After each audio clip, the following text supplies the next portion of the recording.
Muy bien, hermanos, el mensaje de hoy es un mensaje precioso, es un mensaje que tiene apologética, es un mensaje que da Pablo en Atenas.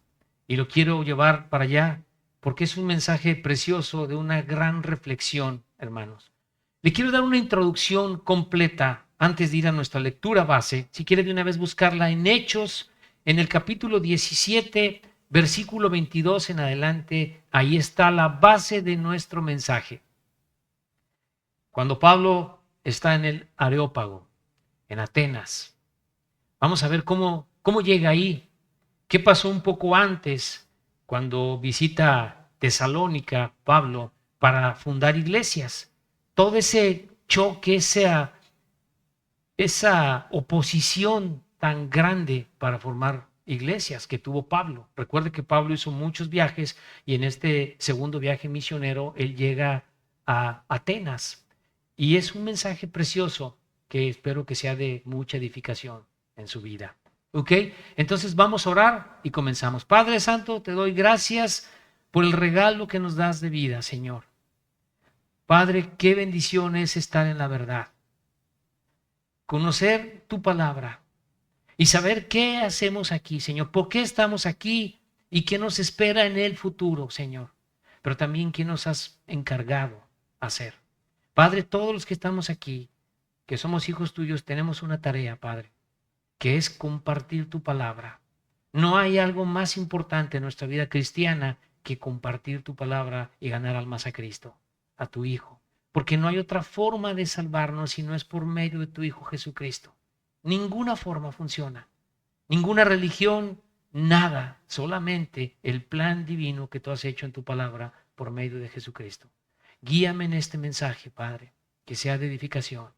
Pero, Padre, en especial a las personas que han llegado frecuentemente a la iglesia y que te siguen buscando, que tienen dudas todavía en su corazón de entregarse completamente a Cristo. Guíame en este mensaje, te lo pido en el nombre poderoso de Jesús. Amén. Hermanos, vamos a ver en este capítulo el trasfondo de este mensaje, de este sermón misionero que tiene el apóstol Pablo. ¿Y por qué este mensaje hoy? Hermanos, así como hay gente que rechaza a Dios desde el momento en que empezamos a hablarle de Dios, hay gente que busca a Dios y no sabe cómo. Hay gente que realmente tiene un corazón de conocer la verdad. Entonces nosotros tenemos que estar preparados para llevarlos a la verdad. ¿Y la verdad quién es? Jesucristo. Entendemos que hay ateos, agnósticos. El agnóstico por lo menos es un poco más sincero, ese tiene dudas, pero el ateo es una persona que dice que no hay Dios. Pero sabe una cosa, bíblicamente no hay nadie que realmente no pueda creer en Dios. Claro que sí, solamente que hay un rechazo. Y dice Dios que el necio es el que dice no hay Dios, pero lo dice en su corazón. Pero también está el incrédulo que pelea con un Dios no conocido. Un incrédulo que cree en un Dios, cree en un ser supremo que muchas veces lo busca fuera de su religión, cree en algo superior. Y cuando tiene una necesidad, entonces va y se acerca y lo busca. Todos los que estamos aquí sentados alguna vez en nuestra vida nos preguntamos, ¿cómo llegué aquí? ¿No le pasó? Yo cuando estaba chico decía, bueno, ¿cómo llegué aquí? ¿Qué hago? Y dice en Eclesiastés 3:11 que Dios puso la eternidad en nuestro corazón. Hay algo aquí que Dios puso, que Él sembró, que me dice, hay algo más. Amén. Hay algo más, hay un ser supremo. Y cuando esa persona quiere buscar a Dios con su corazón, sobre todo en momentos cuando la muerte está cerca, cuando hay peligro, empieza a buscar donde sea. Va a tocar la puerta que sea. Y por eso usted ve hospitales con lugares ahí para altares y diferentes cosas. Es cuando empieza la persona a clamar a Dios, a un Dios muchas veces no conocido, un Dios lejano, un Dios que no se puede acercar a Él tan fácil. Eso es lo que piensa muchas veces un incrédulo. Yo pongo muchas veces ejemplos de los testigos de Jehová porque pues de niño yo estaba ahí, hermanos. Y Por ejemplo, un testigo de Jehová dice, no, Jehová nunca ha venido. ¿Cómo? No, no, él creó los cielos, él creó a su hijo como su primera creación y lo mandó a su hijo, creación de él, pero él nunca ha venido, ni vendrá. ¿Cómo puedes pensar un Dios creador que está lejos, lejos, lejos? Y acá, pues háganse bolas. Ahí les va un ser creado que yo hice. No es así.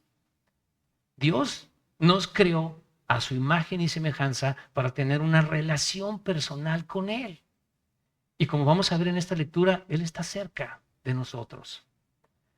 Ahora también tengamos en cuenta algo. Hay personas en sectas que están llevando casa a casa evangelios diferentes. Personas engañadas por el diablo que trabajan para él. ¿Y sabe por qué? Porque las religiones tienen una estructura. Y finalmente una persona que tiene esa necesidad de buscar a Dios cae en una religión fácilmente. Una persona que esté buscando espiritualmente con esa gran necesidad, le tocan la puerta, le llevan el libro mormón, le llevan la atalaya, le llevan otro libro y puede caer. Hay que pensar en eso. Hermanos, las religiones, pues hablan de Dios, un Dios torcido, un Dios donde no es Jesucristo. Aparece Jesús, pero no es el Dios verdadero. No es el Dios todopoderoso. Y también muchas religiones, por no decir todas, terminan sometiendo a las personas que están ahí. Los terminan sometiendo y son severos con ellos, porque están en una religión falsa. Entonces, para compartir nosotros el Evangelio, no podemos decir tan fácil de una manera estructurada, todas son iguales a la persona que queremos llevar a Cristo. Eso me pasaba a mí. Y lo comprendí también con esta lectura. Mira, todas las religiones no sirven para nada. Está bien, yo sé que es la verdad. Pero debo de realmente ver qué necesidad tiene esa persona para exponerlo a la palabra de Dios y que la palabra sea la que lo alcance a él. Por supuesto que voy a identificar a todas las religiones con una situación, religiosidad, nada más.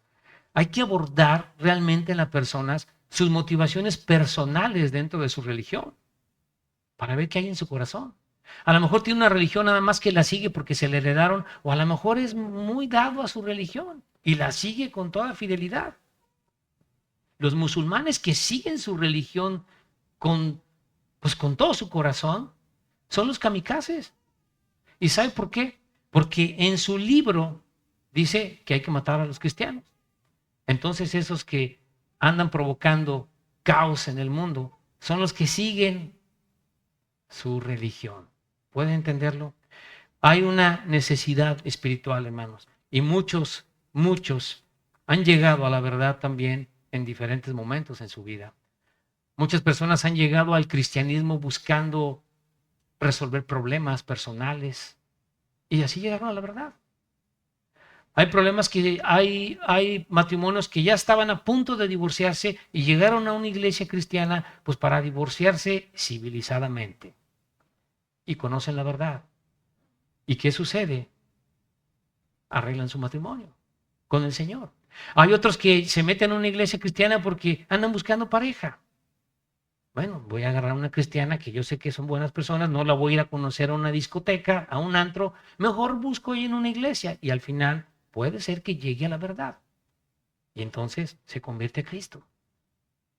Tengo un testimonio de un hermano que me dice, mira, yo me enamoré de una cristiana y yo iba ahí a su religión, así decía él, cada domingo. Y nada más estaba discutiendo con ella, no, eso no es cierto, y aquello no es posible. Hasta que el Señor tocó mi corazón y me convertí a Cristo. Entonces, pues al final Dios lo usó. Amén. Cada uno de las personas tienen su situación en su corazón diferente y buscan a Dios. Hay un libro que puse aquí un texto que me gusta. Es un libro que se llama ¿Por qué y cómo predicarles expositivamente a las nuevas generaciones? Es un libro de Fermín 4.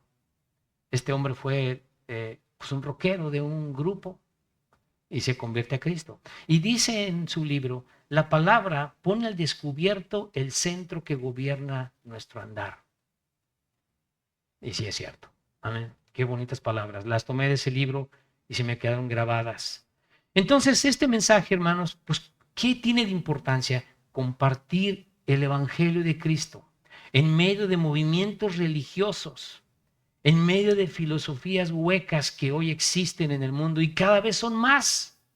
El naturalismo, que enseña la energía y la materia es todo lo que hay. El posmodernismo también, ¿verdad? No puedes conocer una verdad absoluta. El humanismo, ¿verdad? Tu dignidad, tu razón es el centro de todas las cosas. Tú sé feliz como piensas. Tú estás correcto. Y así podemos agarrar un abanico de cosmovisiones que no te llevan a la verdad. La verdad está en la palabra de Dios. Entonces, con esa introducción, vamos a este mensaje de Pablo en Atenas. En este capítulo 17 está la fundación de la iglesia tesalónica, que no fue fácil. Si usted lee el 17, por tiempo no lo puedo leer, hubo alboroto cuando Pablo empezó a hablar de Jesucristo. ¿Y quiénes provocaban el alboroto? Los mismos judíos. Lo puede ver aquí en el 17:7, puede empezar a ver eso por ahí. Después Pablo y Silas fueron a Berea y ahí encontraron a personas más nobles que aceptaron la palabra de Dios. Muchos de ellos, pero los judíos que estaban en Tesalónica se fueron para allá y volvieron a armar otro alboroto, porque llegó la palabra de Dios. Y después a Pablo lo envían hacia el mar y es cuando llega a Atenas. ¿Puede ver el contexto de este capítulo 17? Entonces Pablo ya está en Atenas. Después de esta introducción vamos a ver este mensaje de Pablo y espero que toque tu corazón. Si eres creyente, para compartir. Y si estás buscando a Dios con todo tu corazón, que este mensaje lo use Dios para que le conozcas. Amén. Ese es el propósito del mensaje.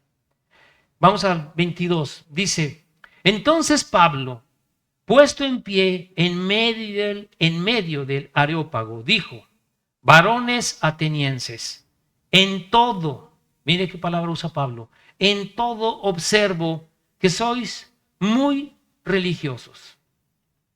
La colina de Ares. Ahí se reunía la corte, hermanos. Históricamente se entiende que ahí había 30 hombres selectos que eran la autoridad moral. Y ahí se va a reunir con ellos el apóstol Pablo. Hay que tener un contexto. ¿Con quién está Pablo aquí? Con gentiles. Con gentiles. Los gentiles no estaban familiarizados con la palabra de Dios. No estaban nada familiarizados, no tenían el trasfondo del Antiguo Testamento, que sí tenían los judíos. Los judíos, ellos saben que es pueblo de Dios, todos lo saben. Incluso los que rechazan a Cristo como el Mesías saben que su nación es el pueblo de Dios. Pero ¿cuál es el conflicto que tienen y que siguen conservando hoy en día? Ah, Jesús no es el Mesías. Ellos esperan a su Mesías. Pero aquí Pablo está dirigiéndose expresamente a gentiles. Y les dice, ¿verdad? Varones atenienses, en todo observo que soy muy religioso. Esta palabra religioso habla de religiosidad, pero tiene algo muy importante que resaltar, en extremo. Es un religioso en extremo y con algo muy, muy particular, muy temeroso. Eso es lo que puede encontrar en esta palabra, en un análisis, en una concordancia. ¿Ok? Entonces, entendemos que ya está en este lugar que todavía existe, tiene una vista preciosa desde la colina de Ares. Y ahí Pablo da este mensaje, dice en el versículo 23, porque pasando y mirando vuestros santuarios, hallé también un altar en el cual estaba esta inscripción: al Dios no conocido, al que vosotros adoráis, pues sin conocerle es a quien yo os anuncio. Qué bonito, ¿no? Pablo dice, mira, de todos los dioses que tienes aquí, de todo lo que puedo ver, veo un altar a un Dios no conocido. Y yo te voy a decir quién es para que tú le conozcas. Si me voy a un contexto, hermanos, Atenas en el año 430 a.C. tuvo una peste en la que murieron 75,000, 100,000 personas. En este contexto ellos eran demasiado religiosos, tenían temores. Ellos utilizaban mucho animalitos, unas ovejas negras, ovejas blancas, y las soltaban ahí en estas áreas abiertas donde tenían sus altares y donde el animalito se echaba sacrificio. Ahí con ese Dios llegaban y cuello a la ovejita, blancas y negras. Religiosidad. Y mire cómo el diablo imita todo. ¿Puede ver cómo el diablo imita todo? Si usted revisa la secta esta de, ¿cómo se llama esto? De que van contra Dios, de la Santa Muerte. ¿Qué hacen? Sacrificios. Agarran animales, perros, gallinas y las sacrifican. Fuera de un contexto bíblico, ¿verdad? Pero ¿qué hace el diablo? Imitar las cosas. Entonces ellos conocían algo de los judíos, el sacrificio. Entonces, ¿qué hacemos? Pues soltamos los animalitos y donde se siente, no sé cómo, ¿verdad? Pero donde se canse la ovejita, ahí hay que hacer un sacrificio. Entonces le dice al Dios no conocido que tú estás adorando. Ahora mira el 24 y 25. El Dios que hizo el mundo y todas las cosas que en él hay, siendo Señor del cielo y de la tierra, no habita en templos hechos por manos humanas. Hermanos, para una persona que tiene una religión, sobre todo la religión tradicional, es un golpe. ¿Cómo? ¿Eso dice la Biblia? Eso dice la Biblia. No está ahí. A mí me encanta ver las iglesias y ver su arquitectura. Empiezo a ir al tiempo, cuándo fue construida, qué tiempos había. Me gusta la arquitectura, son muy bonitos los edificios, pero no está Dios ahí. No está. Ya he explicado muchas veces esto. En el Antiguo Testamento estaba el templo, el lugar de adoración. Llegabas con tu animalito, venía el sacrificio, había perdón de pecados. Tenías comunión con Dios por medio de los sacerdotes que Dios usó en el Antiguo Testamento. Y ahora, cuando Jesús muere, el velo del templo se rasgó. Ya no hay ese lugar para que vayas a adoración. Ahora es directamente a nuestro Padre Celestial en el nombre de Jesús. Ahora, ¿dónde mora Dios? En el que ha recibido con todo su corazón a Cristo. Entonces el lugar es un edificio. Este lugar, pues es iglesia ahorita. Al ratito, es el salón de un hotel. ¿Y por qué es la iglesia? Porque estamos aquí reunidos. Pero aquí no habita Dios. ¿Está Dios con nosotros ahora? Sí, aquí está su iglesia. Y dice que donde están reunidos 2 o 3 en su nombre, Él está en medio de nosotros. Y después es un local. Entonces Dios no habita en templos hechos. Palabras que está diciendo Pablo contundentes. Aquí tienes tu santuario, tu lugar de adoración, tu lugar de sacrificios, de expiación. No está Dios aquí. Hay un Dios desconocido que tú estás adorando, pero no es aquí. Ahora el 25. Mire, por favor, lea esto. Ni es honrado por manos de hombres, como si necesitase de algo, pues Él es quien da a todos vida y aliento y todas las cosas.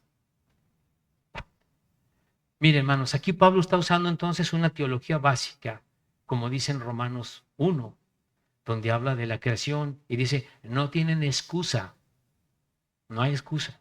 No tienes pretexto para decir que no hay Dios, tienes la evidencia. Así empieza Pablo cuando habla de la culpabilidad del hombre en el libro de Romanos, en el capítulo 1. No tienes ningún pretexto para decir que no hay Dios.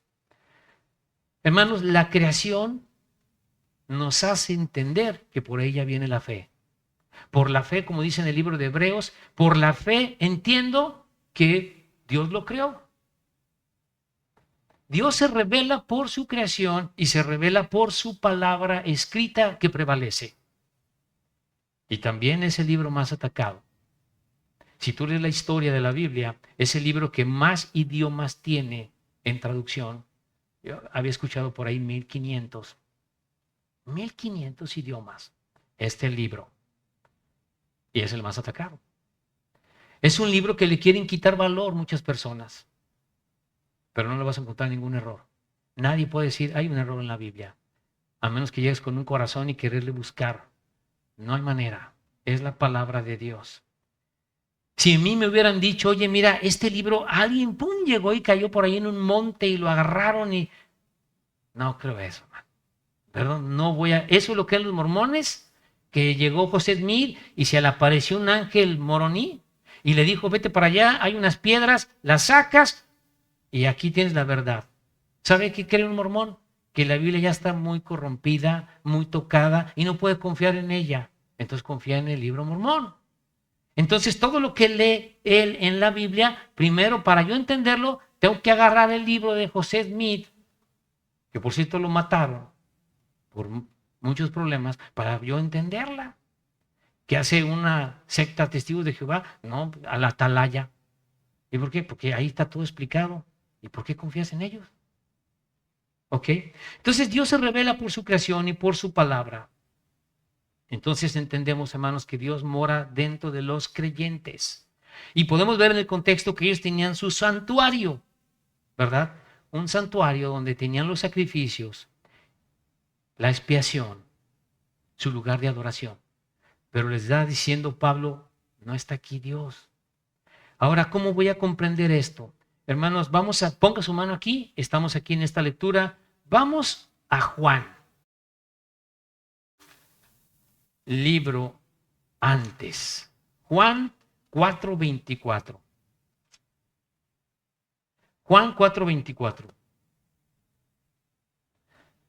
Estamos cerca de donde tenemos nuestra lectura básica.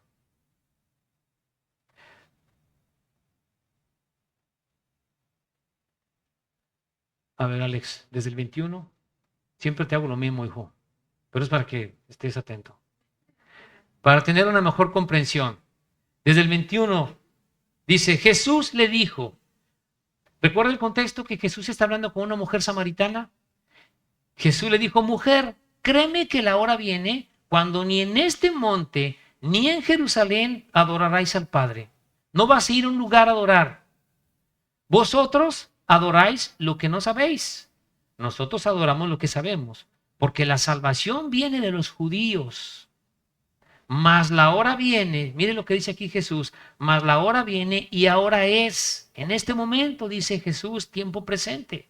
Mas la hora viene y ahora es cuando los verdaderos adoradores adorarán al Padre en espíritu y en verdad, porque también el Padre, tales adoradores, busca que le adoren. Dios es espíritu y los que le adoran en espíritu y en verdad es necesario que adoren. ¿Está claro? La mujer samaritana, no, bueno, es que la adoración dicen que era allá, pero nosotros por acá, no. La adoración es así, en espíritu. ¿Yo adoro a Dios por medio de imágenes? No. Hay un problema con las imágenes y lo vamos a ver ahorita en la Biblia. ¿Quieres una relación con Dios personal? Sí, es en espíritu. No hay otra forma. No es por enseñanzas, no es por tradiciones, no es por cosas que yo creo, por cosas que me dijeron y yo las respeto porque son mis padres y yo no les fallo a mis padres ni los traiciono. Está bien. ¿Y si tu padre se equivocó? ¿Sabes una cosa? Donde están tus padres, donde están ellos, lo que más desean es que tú entregues tu vida a Cristo. Y tienes un testimonio ahí en Lucas 16, el rico y Lázaro. Entonces la adoración es en espíritu. ¿Cómo voy a adorar a Dios? En espíritu. Le entrego mi corazón a Jesús, mi Señor. Entonces Dios viene, se mete en mí y hablo con el Padre en una relación espiritual. Espíritu Santo, con mi espíritu, a adorarle. Voy a hablar de mis pecados a Él. No, pero hay una persona que no es así. Porque no estás actuando bíblicamente. La relación es con Él. Él es tu Señor. Y le tienes que entregar tu vida a Él. Porque muchas religiones en diferentes culturas, hermanos, usan la idolatría. Animales, otras imágenes. Y como dice en los mandamientos, ¿verdad? No te harás una imagen, ni de lo que está en el cielo, ni abajo, ni nada. Oye, pero tengo a Cristo yo ahí colgado. No. Es una imagen que no debes de hacerte. Pero es que me ha hecho muchos milagros. No es la imagen. Dios en su voluntad lo ha hecho, pero no es la imagen. Es que tengo el santito. Hermanos, los asirios tenían idolatría en las aves, los egipcios en las vacas, en los cocodrilos, y el mexicano en la serpiente, hermano, en el jaguar. Toda esa idolatría es porque quiero buscar algo. ¿Me explico? Una vez platiqué yo con un misionero que llegó de Estados Unidos.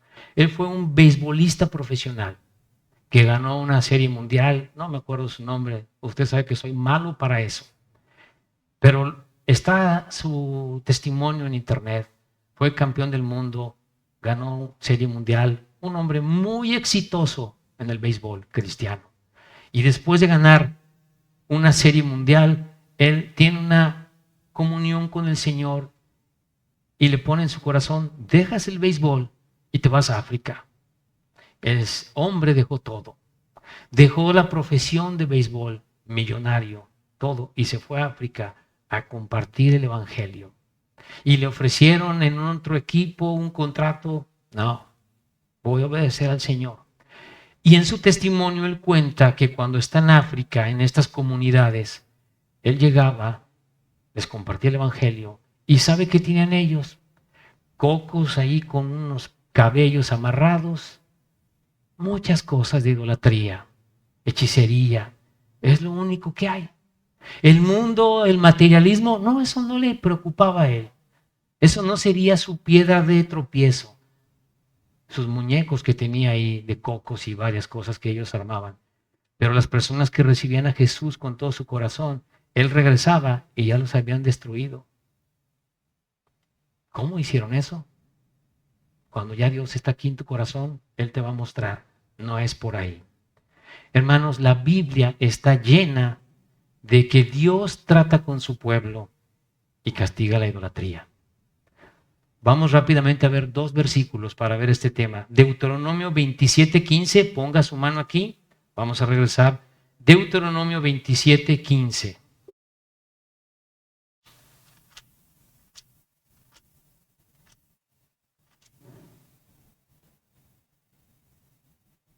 Le doy tiempo que lo busque. Si no lo encuentra, si le cuesta un poco de trabajo, hermano, o alguien que nos visite, aquí está.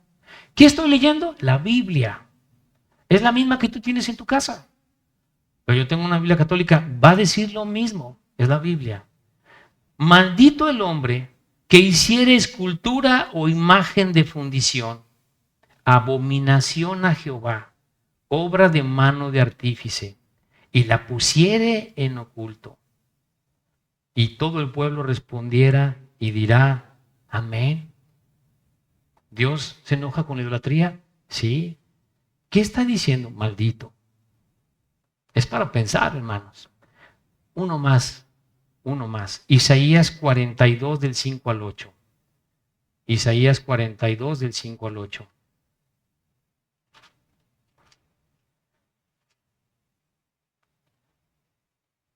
Le doy tiempo. Isaías 42 del 5 al 8. ¿Ya está usted ahí? Amén. Dice: así dice Jehová Dios, el Dios verdadero, creador de los cielos y el que los despliega, el que extiende la tierra y sus productos, el que da aliento al pueblo que mora sobre ella y espíritu a los que por ella andan. Yo, Jehová, te he llamado en justicia y te sostendré por la mano. Te guardaré y te pondré por pacto al pueblo, por luz de las naciones, para que abras los ojos de los ciegos, para que saques de la cárcel a los presos y de casas de prisión a los que moran en tinieblas. Yo Jehová, dice el 8, yo Jehová, este es mi nombre, y a otro no daré mi gloria, ni mi alabanza a esculturas. Ni alabanza a esculturas. Esto, además del profeta, va más allá hasta la figura de Jesucristo. Cuando leemos en el libro de Isaías, me parece que es 61, ¿verdad? habla precisamente de esto, de abrirle los ojos a los ciegos. El que está en esas imágenes, en esas esculturas, bíblicamente está ciego. ¿Cómo salir de ahí? Cuando entiendas que Jesús es Él el que le vas a entregar tu corazón. Cuando recibimos a Cristo, hermanos, tenemos una venda muy pegada a nuestros ojos que se cae a pedazos al piso. Como dice la palabra, el velo lo quita el Señor. Ahora yo debo tener mucho cuidado en el tema de la idolatría con una persona. No empieces por ahí, porque va a ser un conflicto. En amor, Cristo te ama, entrégale tu corazón a Él y lo demás, hermanos, cae solo. Cae solo. Desgraciadamente el tema de la idolatría tiene un peso tan grande en una persona para que entregue su corazón a Cristo. Desgraciadamente. Y está bien arraigado en las culturas, en el pueblo de Dios, en civilizaciones, la idolatría. ¿Ok? Ahora vamos al versículo 26 y 27. Entendemos que no es honrado por manos de hombres como si necesitase de algo, ¿verdad? Y luego poner sus cositas aquí el ídolo, no. Dice, y de una sangre ha hecho todo el linaje de los hombres para que habiten sobre toda la faz de la tierra. Y les ha prefijado el orden de los tiempos y los límites de su habitación, para que busquen a Dios. ¿Puede entender lo que les está diciendo Pablo? Para que busquen a Dios. Si en alguna manera palpando puedan hallarle, aunque ciertamente no está lejos de cada uno de nosotros. Ellos tienen un altar de un Dios desconocido. Pablo les está mostrando, ese Dios desconocido que tú tienes es el Señor, es Él. Y lo tienes tan cerca. Como dice Romanos 10:8, 10:8-9. Esta es la palabra de fe que predicamos. En tu boca, en tu corazón. Que si confesares con tu boca que Jesús es el Señor y creyeres en tu corazón que Dios le levantó a los muertos, serás salvo. Porque con el corazón se cree para justicia, pero con la boca se confiesa para salvación. Yo voy a creer con todo mi corazón que todo lo que he creído en mi vida, que me han enseñado, que me heredaron, no sirve. Es pura basura. Y buscar al Dios verdadero, que es espíritu, para que me dé su espíritu y comience esa relación con Él, un padre, un hijo. Por eso nosotros, los creyentes, hablamos de un Padre celestial. Tenemos un Padre celestial. ¿Y quién hizo eso? Jesucristo, que te hace hijo de Dios. Amén. Dice en el versículo 28, porque en Él vivimos. ¿En quién vivimos? En Dios, en el Dios verdadero. Porque en Él vivimos y nos movemos. Y somos como algunos de vuestros propios poetas también han dicho, porque el linaje suyo somos. Hermanos, en ese tiempo, los filósofos, los poetas, gozaban de una gran fama. Aquí en este versículo hay dos poetas que están dentro de la historia y coinciden con estas fechas, Epiménides y Arato. Epiménides era un poeta que se le atribuían revelaciones divinas. Entonces tenían un gran reconocimiento ahí los poetas. Entonces Pablo por eso les está diciendo, ¿verdad? Nos movemos y somos como algunos de vuestros propios poetas. También han dicho, porque linaje suyo somos. Siendo pues linaje de Dios, 29. Mire, ponga atención, hermano, 29. Siendo pues linaje de Dios, no debemos pensar que la divinidad sea semejante a oro o plata o piedra, escultura de arte y de imaginación de hombres. Wow, otro tema aquí. Idolatría otra vez. ¿Puede ver que sigue hablando lo mismo? Tienes ídolos, estás enfocado en idolatría, no es ahí. La divinidad, dice, pensar que la divinidad sea semejante a oro, a plata o piedra, escultura de arte y de imaginación de hombres. el 30. Pero Dios, habiendo pasado por alto los tiempos, ¿de qué dice? De esta ignorancia, ahora manda a todos los hombres en todo lugar que se arrepientan. Arrepiéntete. ¿Cómo? ¿Me está diciendo Dios que me arrepienta? ¿De qué? De esa ignorancia, de ese Dios desconocido y todo lo que tú estás haciendo a través de idolatría. ¿Y por qué lo haces? Porque Dios puso la eternidad en tu corazón y estás errando en buscar al Dios verdadero, que es espíritu, y lo estás buscando a través de imágenes y tantas cosas que existen aparte. ¿Ok? ¿Y a qué llama Dios? A que te arrepientas y lo dejes. Un último versículo. Ponga su mano. Ya estamos en la parte final. Salmo 115, del 4 al 8.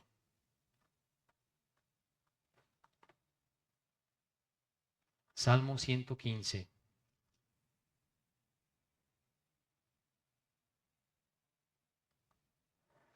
De 3, Alex. Perdón, de 3. ¿Ya está ahí? Nuestro Dios está en los cielos.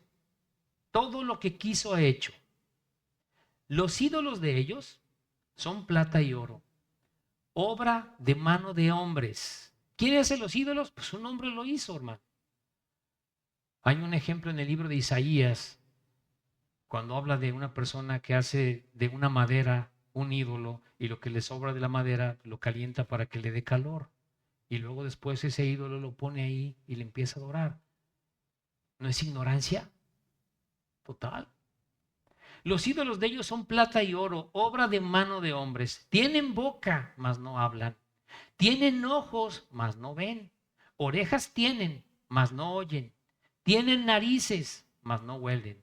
Manos tienen, mas no palpan. Tienen pies, mas no andan. No hablan con su garganta. El 8. El 8, por favor.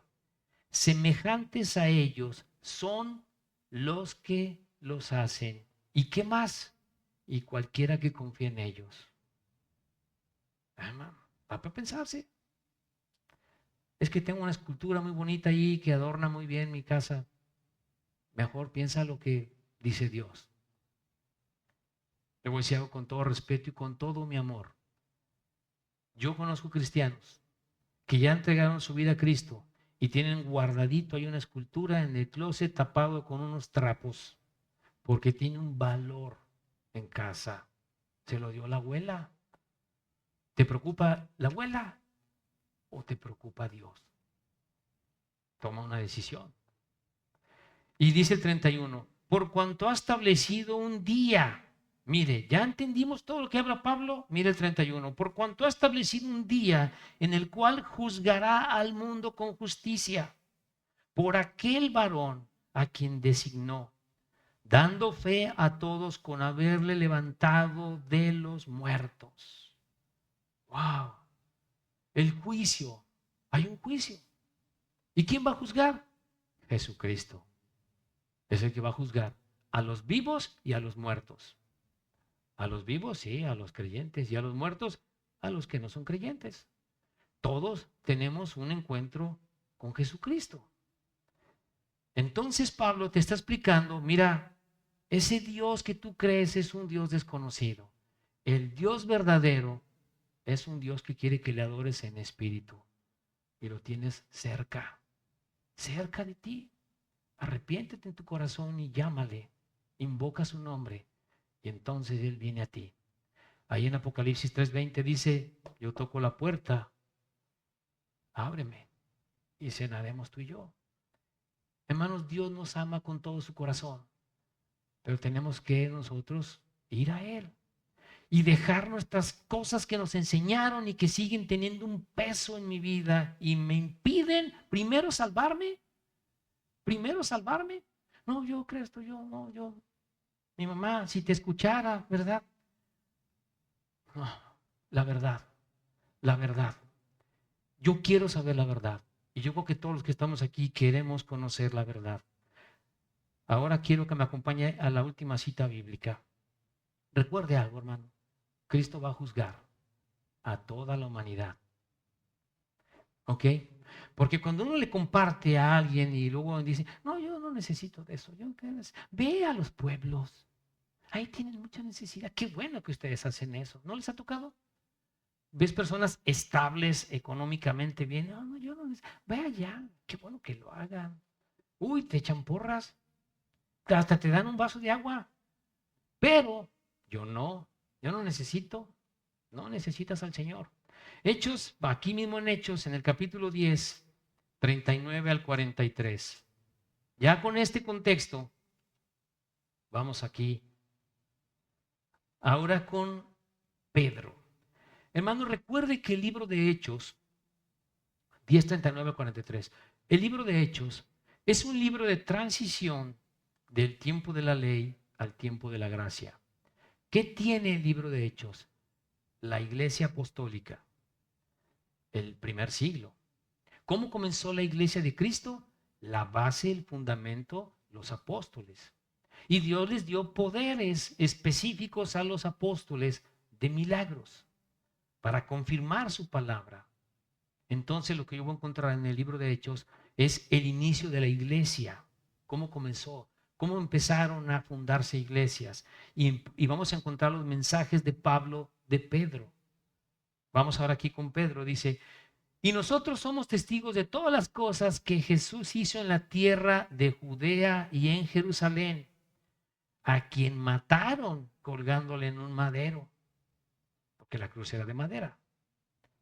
A este levantó Dios al tercer día e hizo que se manifestase, no a todo el pueblo, sino a los testigos que Dios había ordenado de antemano. A nosotros que comimos y bebimos con él después que resucitó de los muertos. Ahí en el Evangelio de Lucas, cuando Jesús se les aparece con el cuerpo resucitado, ¿recuerdan las palabras que les dijo? ¿Por qué estáis turbados? ¿Por qué piensas que ves un espíritu? Un espíritu no tiene ni carne ni huesos como veis que yo tengo. Un cuerpo físico con el que resucitó Jesús, corporal. Y como los vio todavía sorprendidos, ¿tienes algo de comer? Dámelo. Entonces por eso él dice aquí, ¿verdad? Que comimos y bebimos con él después que resucitó a los muertos. 42 y 43, sígame, please. Y nos mandó que predicásemos al pueblo y testificásemos que Él, Jesús, Él es el que Dios ha puesto por juez de vivos y muertos. De este dan testimonio todos los profetas en el Antiguo Testamento, que todos los que en Él creyeren recibirán perdón de pecados por su nombre. ¿Cómo me voy a salvar? La Biblia la tienes llena de eso. En el nombre de Jesucristo. Dice en Hechos 4:12, ¿verdad? No hay otro nombre bajo el cielo dado a los hombres en el que podamos ser salvos. En Jesucristo. Jesús. ¿Por qué luchar en mi carne cuando ya entendí que debo entregarle mi vida a Cristo y algo me amarra y me detiene y me mete dudas? La duda es del diablo. La duda te la pone el diablo. ¿Y sabes por qué? Porque el diablo sabe que cuando tú invoques a Jesús con todo tu corazón, te vas a salvar. Y entonces sales de la familia del diablo y pasas a la familia de Dios. El diablo va a ponerte en tu mente, no le entregues tu corazón a Cristo. Esas son historias. Tú sigue una religión y ya. No pasa nada. ¿Tú crees en Dios? ¿En cuál? En el Dios de la Biblia no. Él es celoso. Él dice, Jesús dice, yo soy el camino, la verdad y la vida. Nadie viene al Padre si no es por mí. Entonces, no es cierto. No es cierto que cualquier religión donde yo creo en Dios es suficiente. No es suficiente. Es que tiene una religión y cumple con ella, va cada domingo. No tiene a Jesús en su corazón, no. No es salvo. Pues el diablo es el principal religioso. Conclusiones del mensaje. Conclusiones. Hay gente que está buscando a Dios con todo su corazón.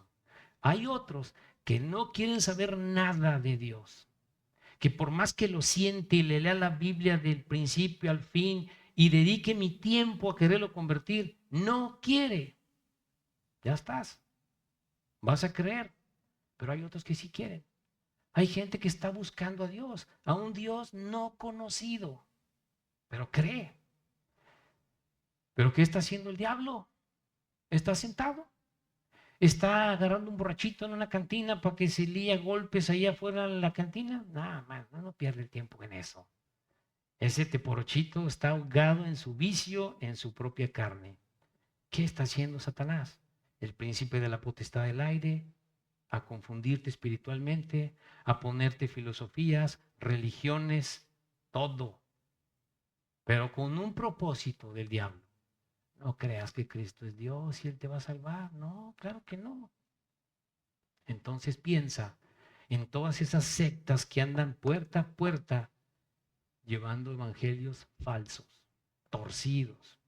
Como dice Pablo ahí en Gálatas 1:6, que es anatema, el que lleva un evangelio diferente. Pero ¿sabes una cosa? Son trabajadores. Una persona que pisa una secta de estas, la primera instrucción que tiene en su cabeza es salir y a repartir. No sabe ni qué te va a decir. Nomás le sacas la Biblia y le pones que Cristo es Dios y se acabó la conversación. Vámonos, a la puerta que sigue. Es un monstruo. Él no quiere saber de Jehová, no quiere saber de José Smith. Pero son trabajadores, porque su salvación la tienen basada en el tiempo que dedican en ir y llevarte literatura torcida de la Biblia. Entonces el diablo trabaja. Tenemos un gran ejemplo de Pablo a gentiles, un Dios no conocido, que creen, pero no saben cómo, que están desviados en otro tipo de cosas, en esculturas, en imágenes, en creencias, en filosofías. Hey, mira, esta es la verdad. Dios te ama. Entrégale tu corazón a Él. Amén. Es muy claro, ¿verdad? ¿Nos sirve de algo este mensaje de Pablo en Atenas? Dios te ama y Dios juzgará a la humanidad por medio de Jesucristo. Entonces voy a orar. ¿Te gustaría saber si tienes un lugar seguro en los cielos? Yo quiero decirte que en la Biblia Dios nos dice que Él quiere que sepamos cómo tener un lugar seguro en el cielo cuando morimos. Yo te quiero explicar con la Biblia cómo puedo tener esa seguridad. Porque al final todos vamos a morir. Con la Biblia, estrictamente con la Biblia, yo te quiero llevar paso a paso cómo puedes tú tener esa seguridad de la salvación de tu alma y la vida eterna. Y para ello voy a ir al libro de Romanos. El libro de Romanos, en el capítulo 3, en el versículo 23, dice así la palabra: por cuanto todos pecaron y están destituidos de la gloria de Dios. Lo primero, yo necesito estar de acuerdo con Dios en que soy pecador. Si yo no estoy de acuerdo con Dios en que soy un pecador, no hay manera que yo me pueda salvar. Necesito reconocerme ante Dios en la situación en la que estoy. Tengo una conciencia. Todos tenemos una conciencia, sabemos lo que es malo, lo que es bueno. Sabemos que somos pecadores cuando somos honestos. Y es lo primero. Primer paso, me reconozco pecador ante Dios. Ahora quiero decirte algo. Dios es un Dios santo. Es un Dios santo que tiene que juzgar el pecado. Él nos ama, pero tiene que juzgar el pecado. No lo puede dejar así. Dice Romanos 6:23, porque la paga del pecado es muerte, mas la dádiva de Dios es vida eterna en Cristo Jesús, Señor nuestro. Me quiero detener en esta primera parte del versículo 23. Dice, porque la paga del pecado es muerte. Bueno, ¿a qué muerte se refiere? ¿Será que yo me muero y todo terminó ahí? No está hablando de la muerte física, está hablando de la muerte espiritual. Y para ello te quiero llevar al libro de Hebreos 9:27. En este versículo dice la palabra: y de la manera que está establecido para los hombres, que mueran una sola vez, y después de esto, el juicio.